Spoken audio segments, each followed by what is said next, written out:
Queridos, por gentileza, se você ver alguém ali fora, por favor, traga-o aqui para que possamos começar a nossa palestra. Ela não vai ser demorada, ela vai ser rápida, prometo a vocês. Mas é uma aula rápida, eu tenho certeza que vai ser muito proveitosa para a sua vida. Então, se você deseja conhecer um pouco mais da palavra, aproveite esse momento em que você vai ter um pouco mais de conhecimento de como ler e interpretar a palavra de Deus, tá bom? E como isso pode fazer toda a diferença na sua vida. Você já está vendo aí na tela o tema da nossa palestra, da nossa aula de hoje. A importância das línguas originais para o estudo da Bíblia. Nós vamos começar então a nossa aula de hoje com uma oração. Pai, nós agradecemos a Ti pela bênção e o privilégio que temos de estudar a Tua palavra. Fala conosco nessa manhã. Trata conosco, ó Pai, acerca do que precisamos entender acerca da Tua palavra. Naquilo que o Senhor quer nos mostrar, ó Deus, enquanto conhecimento, para que possamos compreender de modo muito maior o texto do que a Tua palavra diz. Então nos ajuda nessa manhã a compreendermos todos os mistérios que serão apresentados e revelados aqui. Que a Tua graça seja sobre cada um de nós. Assim te agradecemos e pedimos em nome de Jesus, hoje e para todo o sempre. Amém e amém. Queridos, vamos então começar, para nós não estarmos gastando muito tempo. No próximo slide você vê um versículo que fala para a gente sobre uma necessidade vital, uma necessidade muito importante. Quando numa ocasião em que um homem, um eunuco, de origem pagã, estava voltando de Jerusalém após as festas. Ele então estava lendo o rolo de Isaías, o livro de Isaías. E por não ter conhecimento da verdade da palavra, ele estava então tendo dificuldade para entender o que estava escrito nesse rolo. Então Deus toca na vida de Filipe, um dos discípulos, e Filipe então é trasladado por Deus para estar no caminho exatamente na hora em que aquele homem estava passando. Então, ele se apresenta no carro puxado por cavalos, em que aquele eunuco estava na sua viagem, estava viajando. Então ele pergunta para aquele homem: você entende o que você lê? Entendes tu o que lês? Por que ele perguntou aquilo? Por causa de uma necessidade que todo ser humano tem. A necessidade de interpretar. A necessidade de entender aquilo que lê. Infelizmente, nós vivemos hoje em uma época em que existe uma coisa chamada analfabetismo funcional. Aqui no Brasil, isso infelizmente ainda é muito comum. Onde nós temos uma gama muito grande de pessoas que sabem ler, sabem escrever, fato está escrito no texto.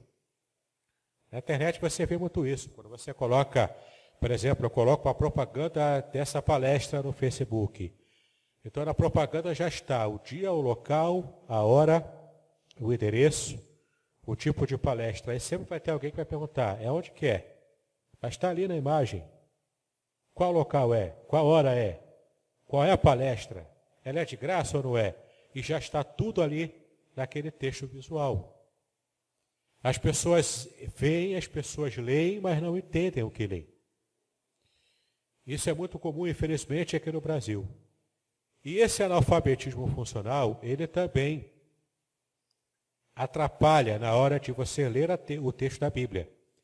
Especialmente se a Bíblia que você usa é numa versão, uma linguagem um pouco mais antiga, um pouco mais arcaica, como é o caso da Almeida Revista e Corrigida, que é inclusive o texto que eu li hoje aqui, né?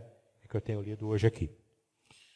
Esse é um texto com uma linguagem na língua portuguesa um pouco mais arcaica. Então, você pode ter um pouco mais de dificuldade para entender o modo como o texto se apresenta ali nessa versão. E alguns, por causa dessa dificuldade, têm buscado versões mais alternativas. Por que existe tanta diferença de versões? Ou você nunca perguntou, nunca ouviu alguém perguntar, se a Bíblia é uma só, por que existem tantas versões? Hoje você vai entender o porquê. Tá? Mas vamos seguir aqui. Outro versículo que aparece no próximo slide é Mateus 22, versículo 29, que diz: errais, não conhecendo as Escrituras e nem o poder de Deus. Aqui quem fala é Jesus. Quando os fariseus, por causa das controvérsias com os saduceus, sobre a questão da ressurreição, se haveria ressurreição ou não, se haveria casamento ou não após a partirem desse mundo, né? Se haveria essa vida após a morte, e se nessa vida após a morte, caso haja, haveria casamento. Se aqueles que estão casados hoje permaneceriam casados na próxima vida. Jesus disse para eles, olha, vocês erram porque vocês não conhecem duas coisas. Erram porque não conhecem as Escrituras. Embora vocês arroguem sobre si o título de doutores da lei, vocês estão demonstrando que não conhecem a lei, não conhecem as Escrituras. E vocês também erram porque não conhecem o poder de Deus. Não conhecem que Deus ele é poderoso para fazer o que Ele quiser. Ele pode fazer o milagre que Ele quiser. E vocês erram nessas duas categorias. Então, temos que buscar a experiência com Deus, o poder de Deus. Sim, temos que buscar. Se negligenciamos a busca pelo poder de Deus, nós perdemos a real dimensão de quem Deus é e do que Ele pode fazer em nossa vida.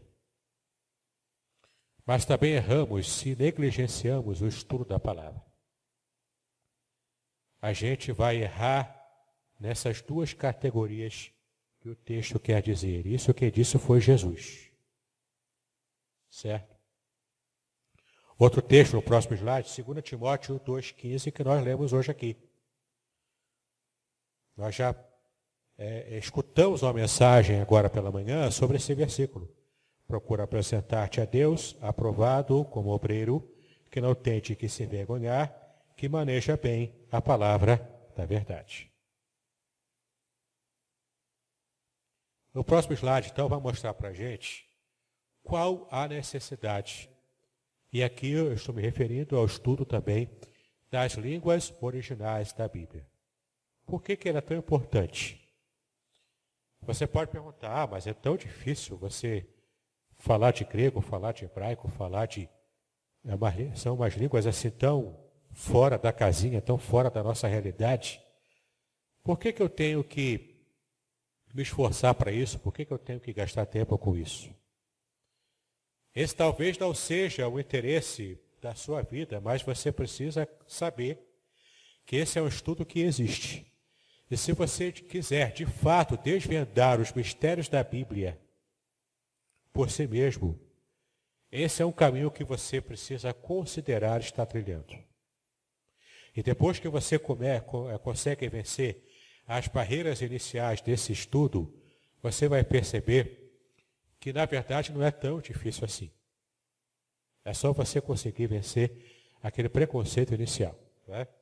A abordagem dos assuntos relacionados aos idiomas originais da Bíblia pode despertar certa aversão para os que se envolvem com as Escrituras Sagradas. Considerando a Bíblia como única regra de fé e prática dos cristãos, é inegociável a prioridade de um estudo aprofundado dos seus escritos, principalmente na formação de teólogos. Para que você entenda bem isso, eu quero que você veja aqui o próximo slide, ainda sobre esse tópico, desse camarada aí. Esse homem ele é o doutor Luiz Saião. Ele é simplesmente um dos maiores especialistas aqui no Brasil, em língua portuguesa, especialista na língua e na cultura hebraica.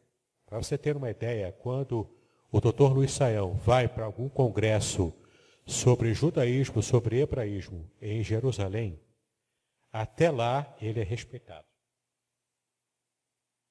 Ele foi o coordenador da tradução da Nova Versão Internacional. Ele que direcionou, ele que dirigiu toda a comissão de tradução da Nova Versão Internacional. Então, ele não é qualquer um, ele sabe o que está dizendo. E olha o que ele disse. O grande problema é a manipulação do texto, pois a falta de informação técnica e objetiva é substituída por ideias próprias. E o texto acaba servindo a outros propósitos que não os do autor. O grande perigo da atitude de rejeitar a pregação com fundamentação exegética é que pomos o texto bíblico em segundo plano. Consequentemente, o pregador será refém de sua visão subjetiva. O que ele quer dizer com isso? Quando alguém não se preocupa em fazer um estudo bíblico profundo, vendo lá, na real, o que o autor da Bíblia quis dizer para os seus leitores iniciais, quando as pessoas não se preocupam com isso, as pessoas tendem a manipular o texto para dizer o que o texto não quer dizer.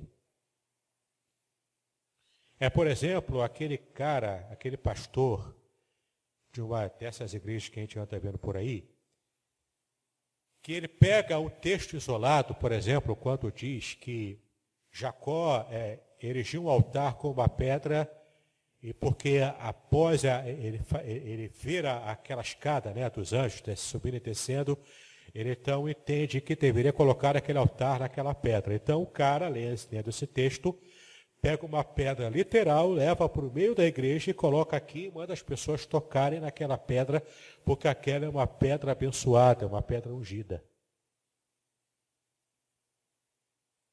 Entendeu? As pessoas leem o texto de modo errado, interpretam-no de modo errado, práticas das mais idiotas possíveis. E o povo vai seguindo essas práticas, vai seguindo esse tipo de pregação. Outra ocasião, um pregador amigo meu, mas ele vacilou feio nessa mensagem, ele pregou sobre a parábola das 10 virgens. As 5 prudentes e as 5 imprudentes. Por desconhecer o mecanismo do que realmente a gente deve usar para interpretar aquele texto, ele chegou à seguinte conclusão na sua mensagem. Está vendo, meus irmãos? Esse texto aqui diz para a gente que só 50% do povo evangélico é que vai ser salvo. Os outros 50% se perderão. O texto não diz isso. Em lugar algum dessa passagem fala isso. Mas ele chegou a essa conclusão, porque desconhece o modo adequado de se interpretar o texto bíblico. É isso que o Luiz Saião está dizendo, doutor Luiz Saião. Você precisa levar a sério o conhecimento o mais profundo possível do texto bíblico, para que você diga o que, na verdade, o texto bíblico está dizendo. E não para que você force a barra afirmando coisas que o texto bíblico não diz. A gente vai ver mais à frente qual é o nome técnico para essa prática, que é uma prática errada. A prática de você levar ao texto algo que ele, na verdade, não está dizendo. O próximo slide, uma outra informação do Dr. Luiz Saião, que diz o seguinte: hoje em dia, percebo que há uma abertura geral em quase todas as igrejas para ouvir ideias doutrinárias e teológicas diferentes.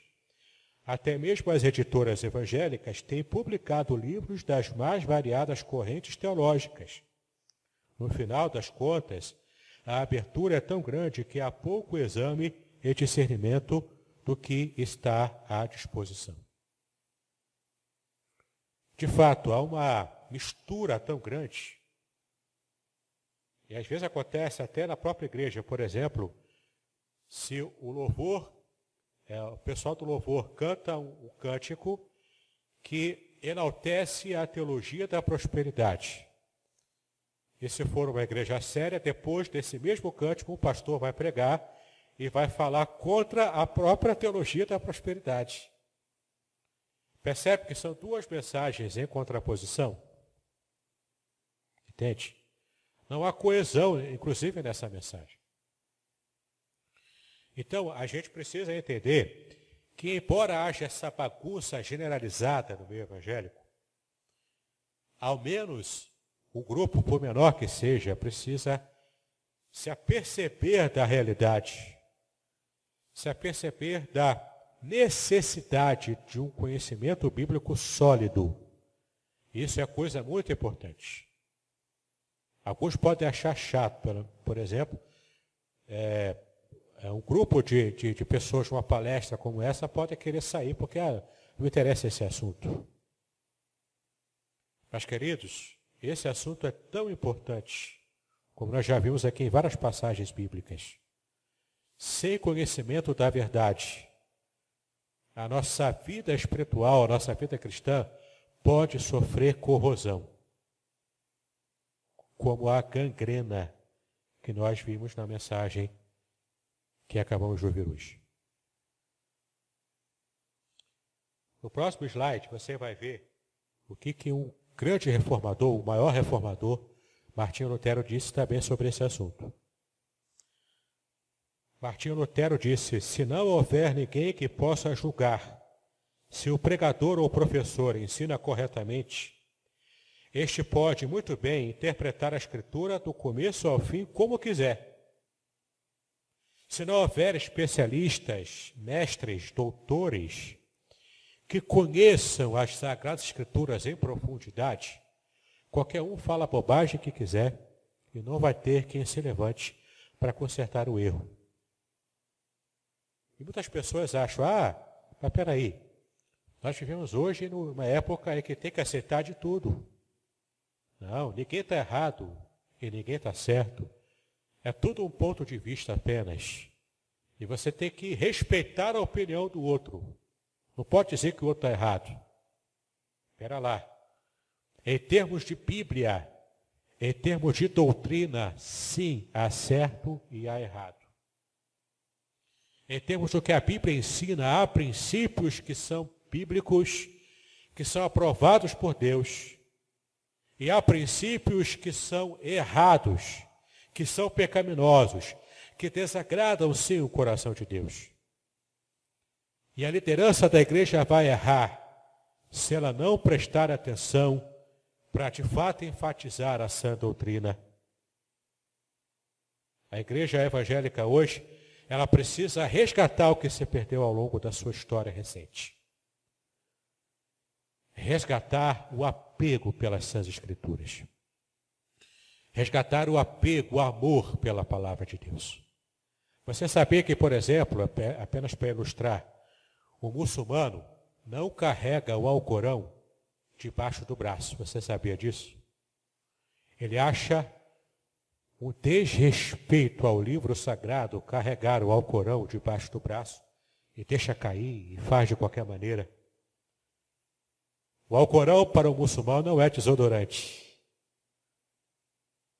Mas para muito crente a Bíblia serve só como desodorante. Como se sobre as páginas dela fosse brotar ali um perfume, né? Que vai melhorar a sua situação lá debaixo do braço. O muçulmano, sabe como é que ele carrega o Alcorão, o livro sagrado dele? Abraçado assim, ó, na frente do coração. O muçulmano carrega o Alcorão aqui, ó, no coração. Porque ele entende que ali estão as palavras reveladas por Alá a Maomé. Para ele aquilo é sagrado, ele defende o Alcorão como a sua própria vida. E você não pode dizer que, eu não preciso ser assim com a Bíblia. Precisa. Porque a Bíblia mesmo diz, escondi a tua palavra onde? Onde? No meu coração, para eu não pecar contra ti. E a palavra que aparece no original em hebraico ali, para esconder, o verbo esconder, é guardar, como se fosse um cofre, guardar as 7 chaves, é proteger. A gente anda tão desleixado com a palavra de Deus. Em parte é por questões culturais aqui no Brasil. Em parte também é porque a gente não percebeu a seriedade do que é, de fato, conhecermos a palavra. Próximo slide. Você vai ver aí, na parte de cima da tela, você vai ver, não sei se dá para você enxergar, mas você vê um texto em hebraico aí, porque agora vamos falar um pouco, sem ser muito técnico, sobre, de fato, as línguas originais em que a Bíblia foi escrita. Porque muitas vezes a gente acha que a Bíblia caiu do céu pronta, já é língua portuguesa. E João Ferreira de Almeida só pegou assim o presente que caiu do céu embalado a vácuo, com um lacinho de fita vermelha, e pegou e disponibilizou para todo mundo lá na Batávia, língua portuguesa, em 1600 e alguma coisa, que eu esqueci agora a data, em que ele publicou o seu primeiro Novo Testamento em língua portuguesa. Eu, inclusive, tenho essa versão em facsímile lá em casa. Do primeiro Novo Testamento em língua portuguesa, feito por João Ferreira de Almeida. É muito interessante você perceber ali a linguagem arcaica. Era ainda mais arcaico do que farmácia com PH. Muito mais antigo do que isso. Foi no século XVII que ele fez a primeira tradução. É muito interessante você ler o texto do Novo Testamento naquela linguagem antiga. Mas aqui você vê a primeira língua original da Bíblia é o hebraico, em que todo o Antigo Testamento foi escrito na língua hebraica e na língua aramaica, que é uma língua diferente, mas que era parecida com o hebraico, mais ou menos como é parecido o português e o espanhol. Não é? É uma outra língua, mas ela tem assim, bastante similaridade. Na parte de cima você vê, então, o texto principal das orações dos judeus, que é Deuteronômio 6, versículo 4, chamado em hebraico de Shemar Israel. Está escrito aí, nessa parte branca em cima, Shema Israel, Yahweh Eloheinu, Yahweh Echad. Ou seja, ouça Israel, o Senhor nosso Deus é o único Senhor.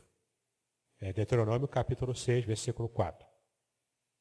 Esse é esse versículo na língua original em hebraico. E na parte de baixo você vê a imagem de um outro grande hebraísta brasileiro, conhecidíssimo em nosso país também, para aqueles que estudam a língua hebraica, que é o Dr. Edson de Faria Francisco. Ele, inclusive, está lançando o Antigo Testamento Interlinear Hebraico-Português, que é uma obra inédita aqui no Brasil, não se tinha até alguns poucos anos atrás. Ele está lançando em volumes. Ele já lançou o primeiro, o segundo e o terceiro volume. Vai sair esse mês, no final desse mês de janeiro, o volume 4, fechando, portanto, todo o Antigo Testamento interlinear, hebraico, português, palavra por palavra, uma embaixo da outra. Já existe há algum tempo os interlineares grego-português, que a gente vai falar um pouco mais à frente sobre o grego. Mas o hebraico é obra inédita. Inclusive, no primeiro volume dessa obra, ele escreveu o seguinte sobre a língua hebraica. O hebraico é o idioma componente do grupo noroeste de uma família de línguas semíticas, cuja formação provavelmente se deu a partir da ocupação hebreia em Canaã, aqui na época de Josué. Né? O confronto com o idioma local semito-cananeu gradativamente resultou em uma mescla cujo produto teria sido então a língua hebraica. Ou seja, a língua hebraica ela foi se desenvolvendo ao longo de vários anos. Ela começa lá com as línguas antigas chamadas de acadiano, que foram se misturando com os outros povos, né, após a Torre de Babel, com as várias línguas, né, que surgiram dali. Então houve misturas entre vários povos. Então existia a língua acadiana, que era a língua acádica, que foi se evoluindo. E com essa evolução chegou-se então ao que nós conhecemos hoje. A gente vai ver no próximo slide, a gente vai ver o proto-hebraico. tá? Que é uma língua anterior ainda ao hebraico. A gente vai ver aqui uma imagem que ilustra o nome de Deus em proto-hebraico. Ok? Mas aqui então ele dá as primeiras informações sobre como a língua hebraica surgiu. Ok? É bem interessante se você gosta de acompanhar essa informação. No próximo slide, então, você vê na parte de cima uma imagem ilustrativa do texto em hebraico, como ele é produzido hoje nas Bíblias impressas, né? Então, na parte de cima, você vê uma imagem que demonstra um texto produzido hoje, né, com os caracteres em hebraico modernos. Mas na parte de baixo, nessa parte branca aí de baixo, você vê o nome de Deus, o nome Yahweh, ou Yahvé, ou Yehová, ou mais em português, Jeová. Esse é o nome na parte de cima. Está vendo aqui a primeira linha lá? É o nome Yahweh, escrito em proto-hebraico, ou paleo-hebraico também. Ok? Também, tanto proto-hebraico quanto paleo-hebraico são termos adequados. Na parte do meio, você vê esse mesmo nome com os mesmos caracteres, mas de modo mais manuscrito, né? Feito de modo mais grotesco um pouco. E na parte de baixo, o nome Yahweh, o nome pessoal de Deus, escrito com os caracteres em hebraico normal, como nós conhecemos hoje. Tá? Se você tem interesse em conhecer os nomes de Deus em hebraico, hoje, às 22 horas, estreará no meu canal do YouTube uma série de estudos de 15 minutos cada um, aproximadamente. Alguns outros com 20 minutos, assim, mas em geral 15 minutos cada estudo, de 7 estudos, cada estudo um domingo, às 22 horas. Vai estrear hoje o primeiro episódio desse estudo, onde eu falo sobre os nomes de Deus em hebraico. Esse aqui vai aparecer também, só que como o estudo é só em áudio, não vai aparecer a imagem. Mas você vai ver ali como são os nomes de Deus que aparecem na Bíblia Sagrada, na Bíblia Hebraica. Tá? É um estudo muito interessante, você vai aprender bastante coisa sobre o nome de Deus. Mas olha só, apesar do alfabeto hebraico ser proveniente da escrita aramaica, não se deve ignorar a formação de sua escrita paleo-hebraica. De todo o texto do Antigo Testamento, apenas algumas pequenas seções não foram escritas em hebraico, e sim em aramaico. Então as passagens são essas aí.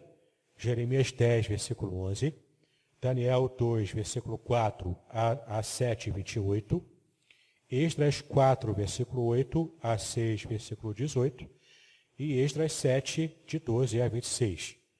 Originalmente não foi escrito em hebraico, que era a língua religiosa, padrão, a língua clássica, mas foi escrito em aramaico, que é essa língua próxima ao hebraico, mas um pouco mais popular. No próximo slide, você vai vendo uma outra frase do Dr. Luiz Saião. Ele destaca algumas características particulares da língua hebraica.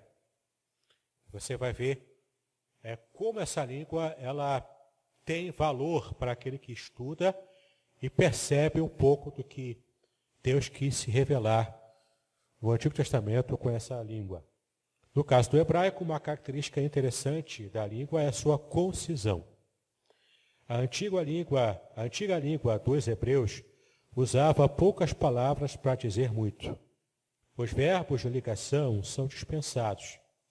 Os pronomes pessoais estão embutidos na maioria das formas verbais, e algumas preposições e sufixos de posse aparecem anexadas aos substantivos. De fato, quem estuda um pouco a língua hebraica percebe que ela vai aglutinando. A raiz de uma palavra pequena vai recebendo acréscimo e vai ficando gigante. Ué, mas isso é concisão? É, porque você junta em uma única palavra, às vezes, uma ideia de uma frase inteira. É bem interessante quando você começa a conhecer um pouco da língua hebraica. Além do que, a principal característica dela é que ela é escrita da direita para a esquerda. Começa a leitura aqui, é a capa da frente. Na Bíblia hebraica, você começa por aqui. Você vai virando dessa direção. Porque ela é toda de trás para frente. Inclusive a leitura é da direita para a esquerda, e não da esquerda para a direita, como é em nossa língua portuguesa, né? Então isso assusta um pouco para quem começa o estudo da língua hebraica, mas quando você consegue vencer, você consegue perceber como é rico o estudo dessa língua. Além do hebraico e do aramaico, a Bíblia também foi escrita, uma outra língua original da Bíblia, foi o grego, chamado de grego koiné. E aqui nessa imagem, no próximo slide, se você puder vir aí, no próximo slide você vai ver que essa imagem que aparece aí é uma frase em grego, de um versículo que você conhece bem. Em grego está escrito o seguinte: Ho theos agape estin.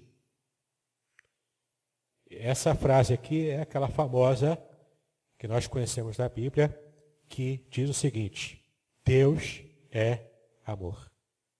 Ho theos, o Deus, agape estin. Estin é o verbo ser, em grego, agape, amor.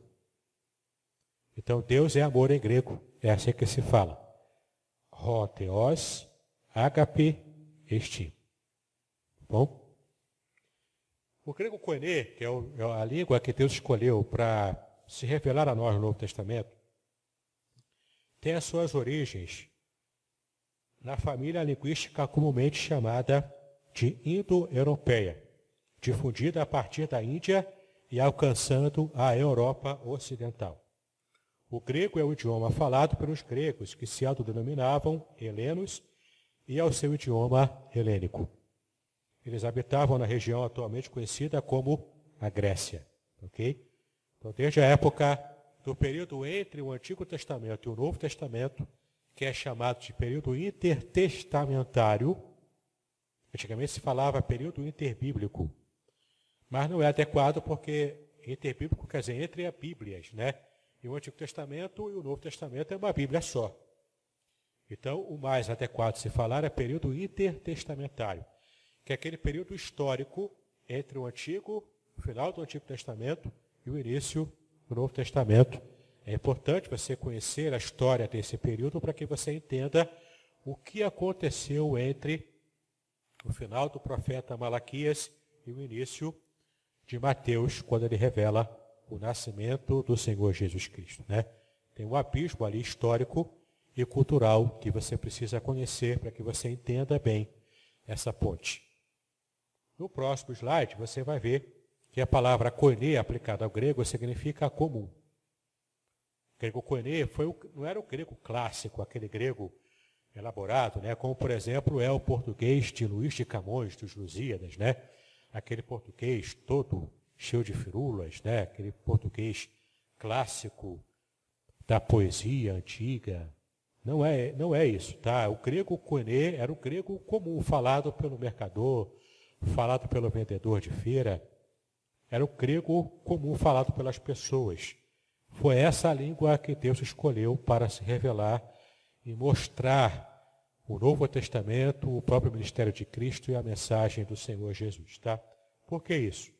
Com as conquistas de Alexandre o Grande, o grego foi alcançando o status de língua universal da época. E mesmo depois com o Império Romano, que o povo falava latim, o grego ainda era conhecido, ainda era falado, e a cultura grega ainda era predominante.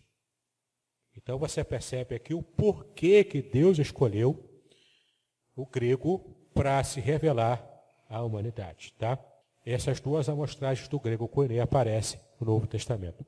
Por exemplo, Apocalipse foi um grego mais escorreito, assim, um grego mais popular, ainda mais popular, né?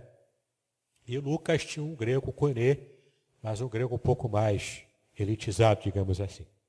No próximo slide você vai ver aí que o conhecimento do grego helenístico, aquele grego utilizado no Novo Testamento, também tinha algumas propriedades importantes. Quais são essas propriedades? Uma coisa chamada hebraísmo. E às vezes a gente tem muita dificuldade para entender algumas passagens da Bíblia, porque a gente não entende o que é o hebraísmo. O que é o hebraísmo? é uma forma característica da língua hebraica se expressar. Em qualquer língua existe esses regionalismos, essas expressões idiomáticas. Em outras palavras, essa forma de se falar. Em português, quando eu digo, fulano deu um tiro no pé, é uma figura de linguagem, é uma forma de expressão. Não quer dizer que literalmente ele pegou um revólver e atirou no próprio pé. Quer dizer que ele fez alguma coisa que trouxe retrocesso para a própria vida dele. Outro tipo de linguagem que a gente usa muito o fulano está pisando em ovos, né? Ele está com muito cuidado, porque a situação que ele está tendo que lidar é muito melindrosa. No hebraico também existem formas específicas de expressão idiomática. Em qualquer língua tem, inclusive no hebraico antigo. Então, embora a fala e a escrita do Novo Testamento tenha sido em grego, a cabeça era judaica. O modo de pensar era judaico. Por isso que se usa mesmo em grego adaptações dessas expressões idiomáticas. Um exemplo, quando Jesus disse, é verdade, vos digo. Mas o fato é que ele está repetindo duas vezes, na verdade, o é verdade. Isso é uma forma hebraica de enfatizar. De dar o que nós conhecemos em língua portuguesa de grau superlativo, onde ele enfatiza, mostrando que é uma verdade, me desculpe aqui a redundância, mas é uma verdade verdadeiramente verdadeiríssima, ou veríssima, no caso. Uma verdade verdadeiramente veríssima.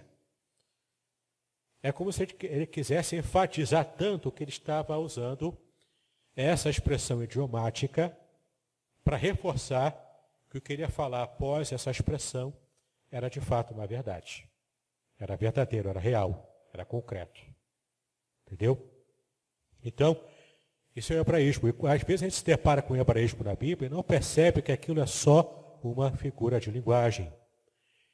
E a gente desconhece o que de fato quer dizer nas entrelinhas do que está colocado no texto bíblico. Então, o estudo dos hebraísmos é um estudo muito importante que nós precisamos fazer. O doutor Rodrigo Silva, ele falou recentemente numa entrevista na internet, ele é também doutor em arqueologia, tem pós-doutorado em arqueologia, um profundo conhecedor do hebraico bíblico. E ele está com um projeto, pelo menos ele revelou isso, não sei quando ficará pronto, mas ele está produzindo o primeiro dicionário de hebraísmos em língua portuguesa. Eu vou comprar naturalmente, né? Vai ser um tesouro para quem estuda a palavra de Deus nos seus idiomas originais. Tá? Próximo slide você vai ver o que é esse termo aí, exegese.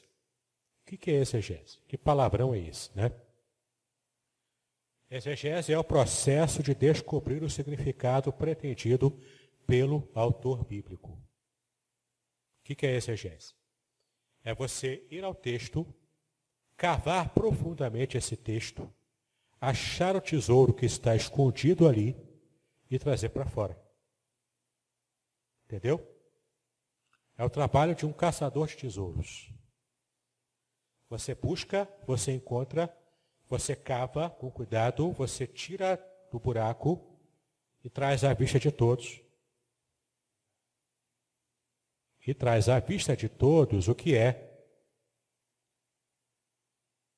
que de fato o texto estava dizendo lá no seu contexto original. Entenda, não é nenhuma revelação, nenhum anjo, ninguém saiu rodopiando ali e fazendo qualquer tipo de manifestação dessa para receber uma revelação de Deus. Não, sempre esteve ali.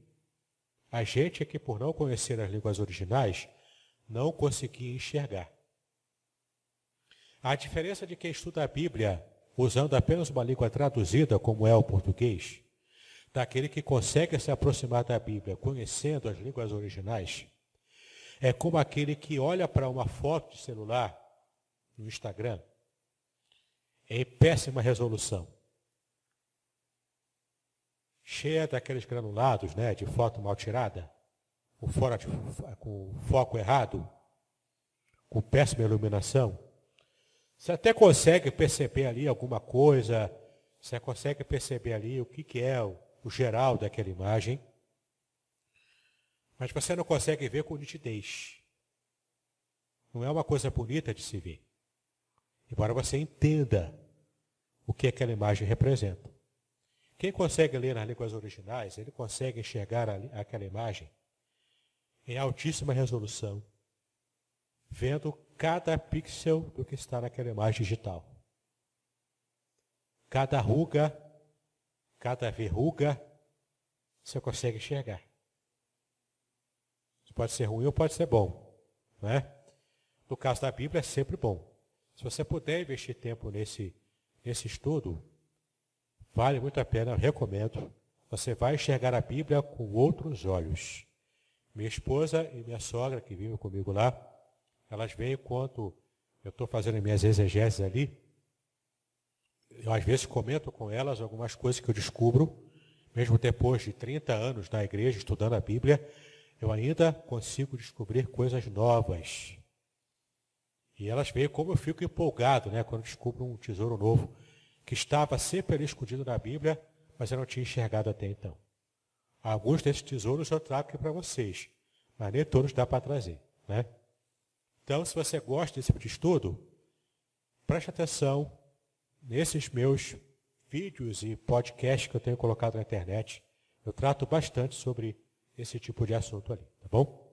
Então, a exegese é o processo de eu ir ao texto, coloquei essa imagem aqui, né? Aquela ideia dele está aumentando aqui, dando um zoom na imagem, no texto original, para ele poder enxergar com clareza e profundidade o que de fato o texto quer dizer, ok?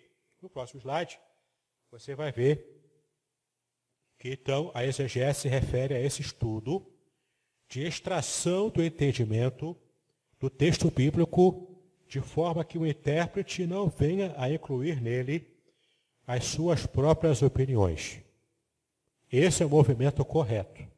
Você vai para o texto, entende o que o texto quis dizer. Sabendo do que o autor quis dizer, você então tem condições de fazer a aplicação, de fazer a adaptação da verdade bíblica revelada para os nossos dias atuais. Esse é o movimento correto.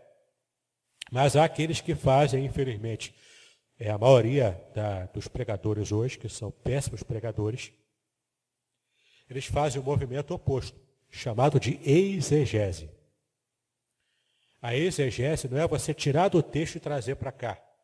É você partir daqui, do futuro, do século XXI, e levar para o texto do Antigo Testamento, do Novo Testamento. É você incluir no texto algo que ele não diz.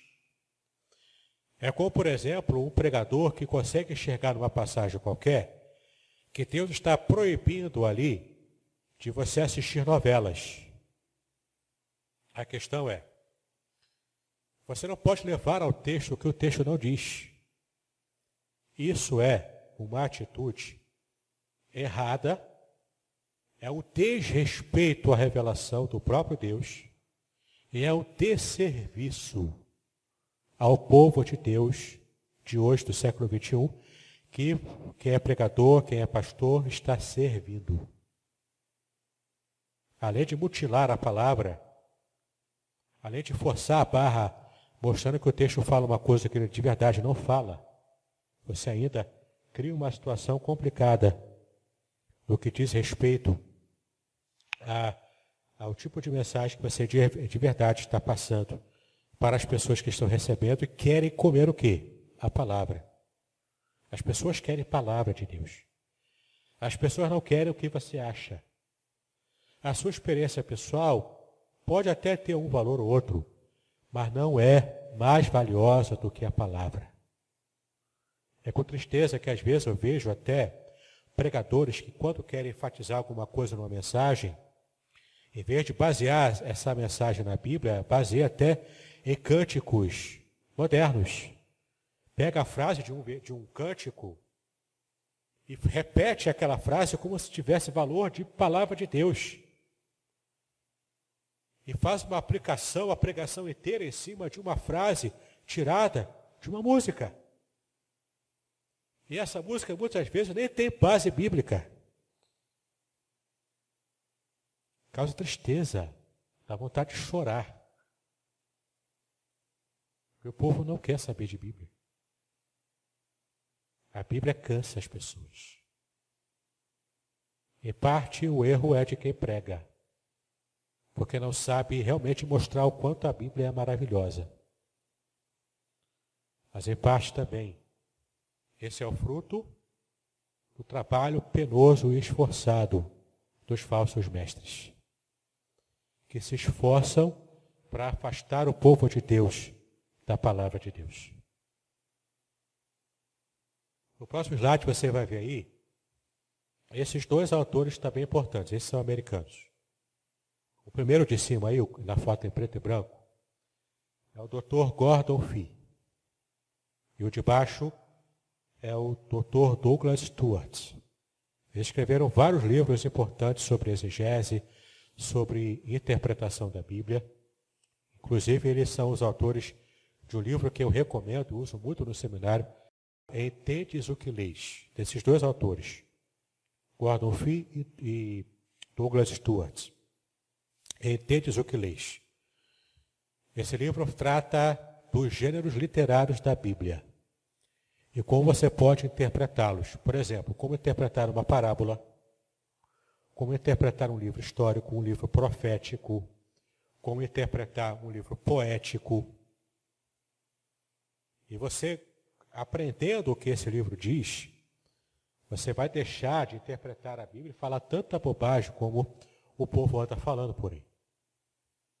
Entende? Para você aprender corretamente a como interpretar a Bíblia em seus gêneros literários.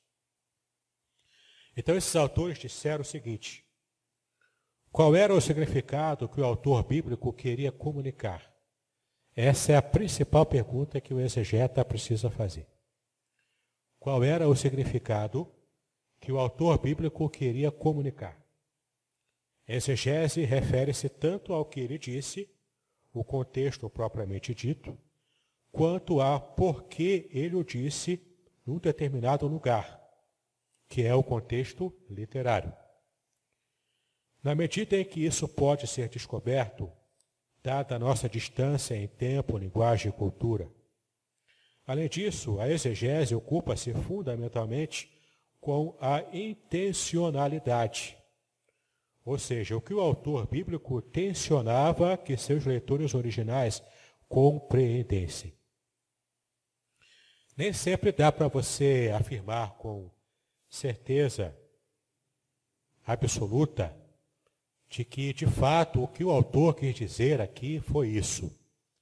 Uma certeza 100% como essa é meio difícil de você poder afirmar, acredito eu. Mas você pode chegar muito próximo dessa certeza absoluta. 90%, 95% dá. Você sabendo aplicar o método exegético, você consegue chegar a essa certeza muito próxima da certeza absoluta. No próximo slide você vai ver que o intuito da hermenêutica, que é a arte da interpretação da Bíblia. A exegese é uma arte e um método que está vinculado ao método maior, mais abrangente, que é a hermenêutica, ou a arte da interpretação bíblica. O intuito, portanto, da hermenêutica aponta para a regulamentação da interpretação das Escrituras para as aplicações mais adequadas. Seu objetivo primário é estabelecer regras gerais específicas de interpretação, a fim de entender o verdadeiro sentido do autor ao redigir as Escrituras. É a ciência da compreensão de textos bíblicos. Então, a hermenêutica vai interpretar a Bíblia com regras mais gerais. E a exegese vai tratar com um estudo muito mais profundo e detalhado de uma passagem específica. No próximo slide você vai ver que a hermenêutica é importante para a capacitação do pesquisador em sua transição do texto para o contexto. Esta trajetória é fundamental para que o significado presente na inspiração divina das Escrituras, tenha também na atualidade o mesmo impacto e relevância que tenha proporcionado em sua ambiência originária.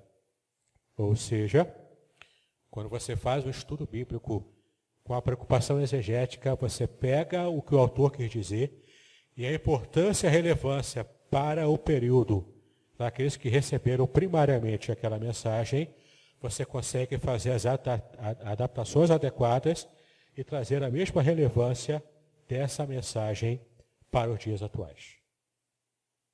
Esse é o papel, essa é a tarefa do intérprete responsável.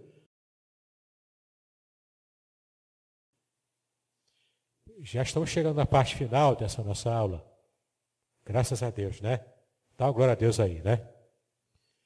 A gente está chegando na parte final e eu quero mostrar para vocês como é que se faz, de modo prático, uma rápida exegese.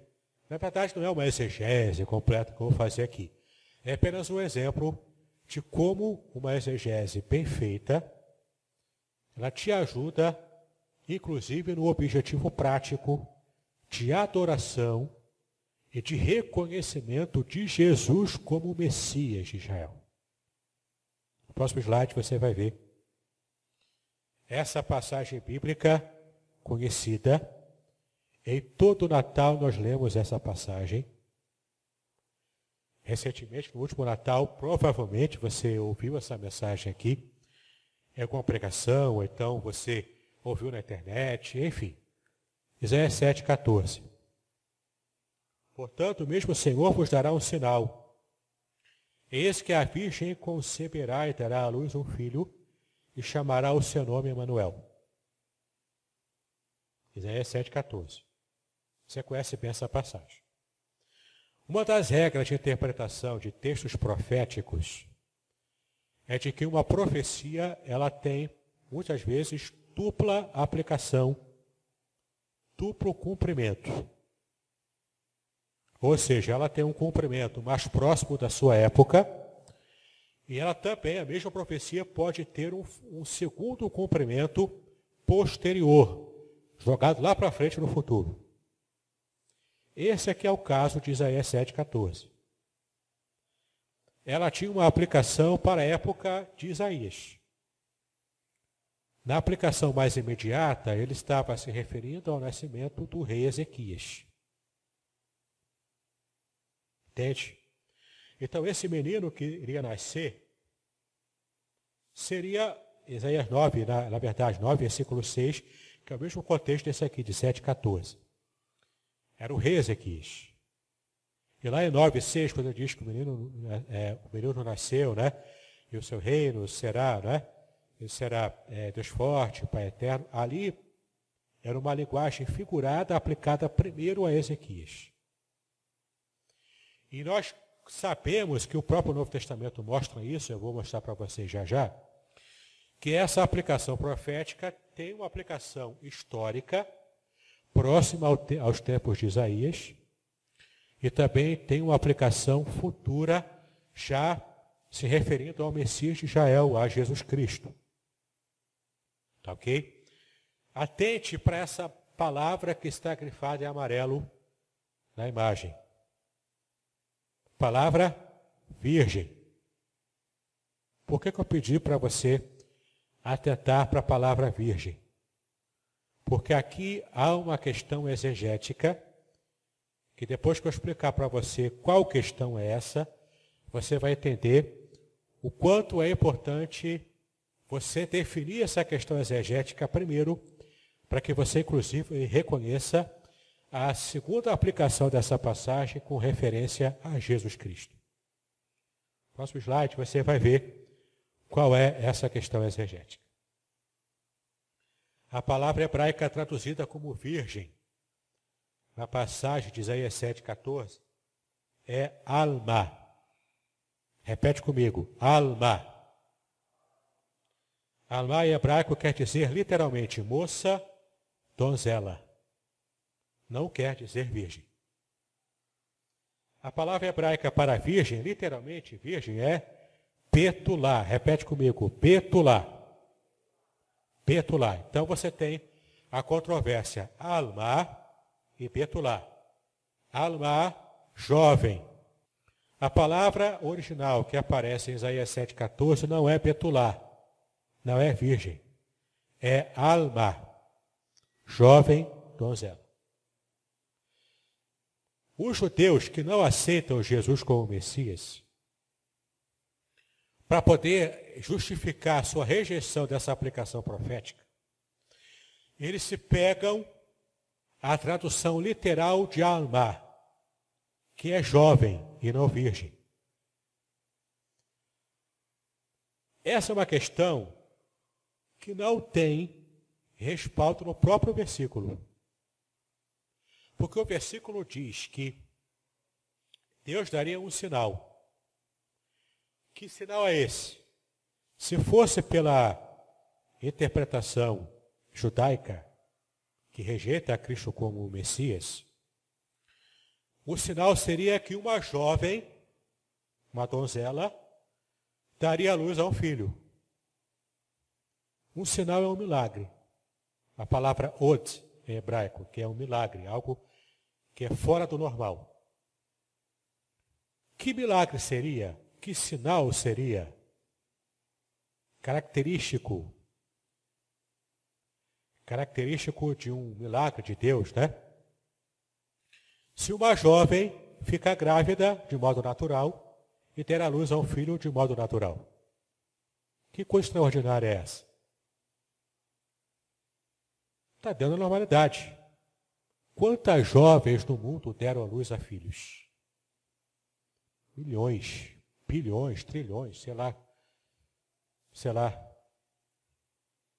Acho que a única exceção aqui é a mulher que dá à luz a um filho que já passou da juventude. Sara de Abraão, né, era um exemplo disso. Mas, a não ser essas exceções, que não são tão exceções assim, especialmente hoje em dia, com a medicina moderna, né, muito evoluída, mas, em geral, mulheres jovens se casavam cedo e davam à luz cedo a crianças. Era normal. Não tinha nada de anormal nisso. Por isso que a melhor interpretação não é essa, a literal. Às vezes, numa passagem bíblica, você precisa entender o que o autor quis dizer em todo o contexto, não para analisar apenas uma palavra isolada em uma frase. Aí você vai ver como que isso acontece. Na cultura judaica antiga, quando se usava a palavra alma, que é jovem ou donzela, naquela cultura já estava nas entrelinhas que ela era virgem. Mesmo que não use a palavra betulá. Mas já estava meio que subentendido que ela era virgem. Era uma questão cultural da época. Então, nos próximos slides, você vai entender por que Mateus, no capítulo 1, no versículo 23, ele traduziu como virgem. E é assim que está no original em grego. Porque existe uma versão grega do Antigo Testamento chamada Septuaginta. Ela é mais antiga do que o Novo Testamento.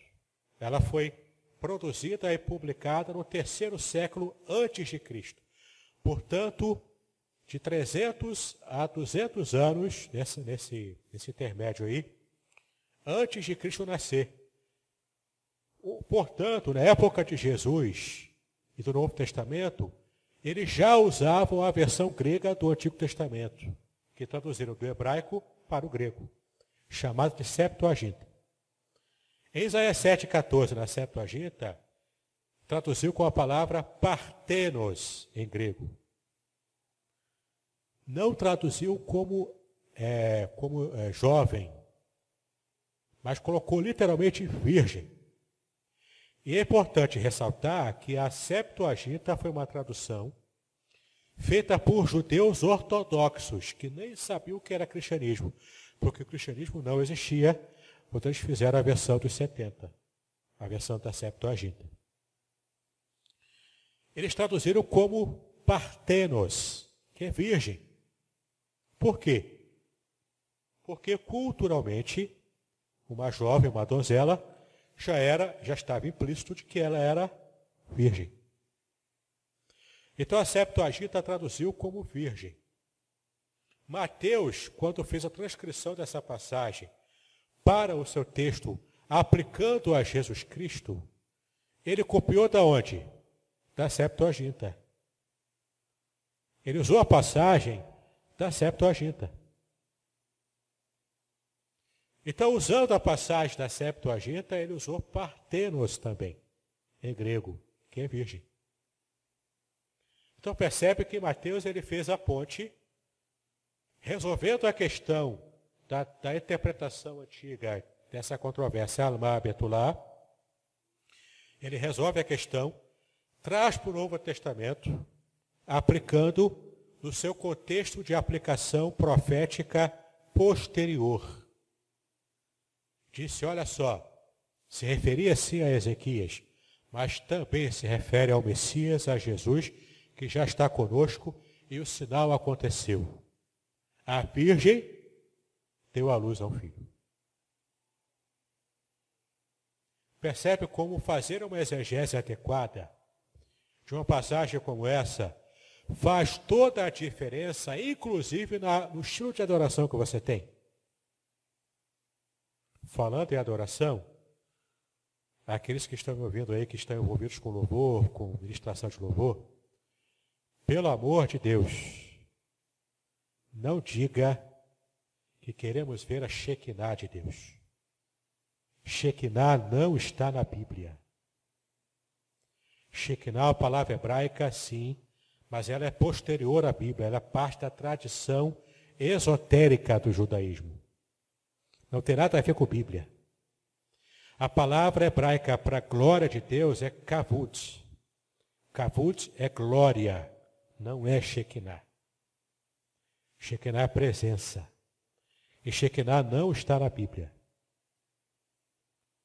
Próxima vez que você ouvir alguém ministrando louvor e falar em Shekinah, com muito jeitinho, ó meu irmão, Shekinah não está na Bíblia, cara. Entendeu? A palavra certa é kavod. Ok? Bom, então eu já trouxe para vocês aqui esse exemplo, eu quero apenas terminar com esse último slide agora, porque o nosso horário já está avançado. Outra observação notável de Isaías 7,14 é o nome Emanuel, que em hebraico se pronuncia Imanuel. I, com I. Imanuel. Que significa Deus está conosco. O está, eu coloquei aqui entre colchetes. Por quê? Porque na língua hebraica, como eu já disse aqui, né, como nós já vimos aqui, é uma língua condensada. E tem uma outra particularidade também muito interessante, eu pelo menos acho muito interessante, que o verbo estar é o mesmo que o verbo ser. Na maioria das línguas é assim, ser e estar são verbos correlatos. Até no inglês é assim. No português que é diferente, né? Mas no inglês é o verbo to be, ser ou estar. No hebraico também. No hebraico é o verbo hayar. É o verbo ser ou estar. Muitos substantivos em hebraico, eles são derivados de uma raiz. E muitas vezes essa raiz é um verbo. O verbo ser ou estar, o verbo hayar, deu origem ao nome de Yahweh. É o nome de Yahweh no hebraico. E por respeito ao nome de Yahweh, para não dizer o nome de Deus em vão, o judeu não usa, pelo menos o judeu ortodoxo. O judeu hoje, moderno, lá nos jornais, internet, você vê o verbo ser ou estar colocado lá. Mas ele suprimia o verbo ser ou estar porque era a raiz do nome de Deus. Isso é real, isso é real. Em respeito ao nome de Deus, eles não usavam o verbo ser ou estar. Então eles colocavam simplesmente Deus conosco e o estar conosco, o estar, né, que é esse verbo de ligação, estava subentendido. Que é para não usar o verbo raiar, que era a raiz do nome de Deus. Então, Immanuel quer dizer Imanu, que é conosco. El é um dos nomes hebraicos de Deus que você vai ouvir hoje no podcast às 22 horas. El ou El. É uma das formas de você dizer o nome, dizer Deus, né, em hebraico. E o está subentendido. Então, Deus está conosco. Isso significa Emmanuel. E quando ele é aplicado a Jesus Cristo, o seu nome será Jesus Cristo, o seu nome será Emmanuel, porque Deus está conosco. Isso quer dizer o quê? O próprio Deus encarnado está habitando conosco, literalmente, na pessoa do Filho. Entende? Qualquer um que diz aí que Jesus não é Deus, vai ter que me explicar, me convencer, usando a língua hebraica, o porquê que ele recebeu esse título se ele não era Deus. Percebe? O estudo das línguas originais, hebraico, aramaico e grego, ajuda a gente a desvendar mistérios, resolver problemas textuais, compreender melhor a Bíblia, e a gente começa a enxergar a Bíblia de um modo como nunca enxergamos antes. Se você tem interesse nesse estudo, eu lancei em dezembro um curso bíblico sobre exegese, introdutória, pela internet. Você pode, se quiser, falar comigo, acesse esse curso, assista às aulas. Você vai aprender coisas como essas que vão deixar você de cabelo em pé.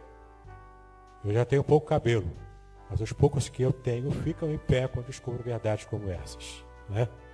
Você que tem mais cabelo do que eu, se prepare. Ele vai ficar bastante arrepiado aí, ok? Muito obrigado pela sua paciência, pela sua atenção. Desculpe se eu avancei muito no horário, mas espero que essa palestra tenha sido abençoadora para você, esclarecedora.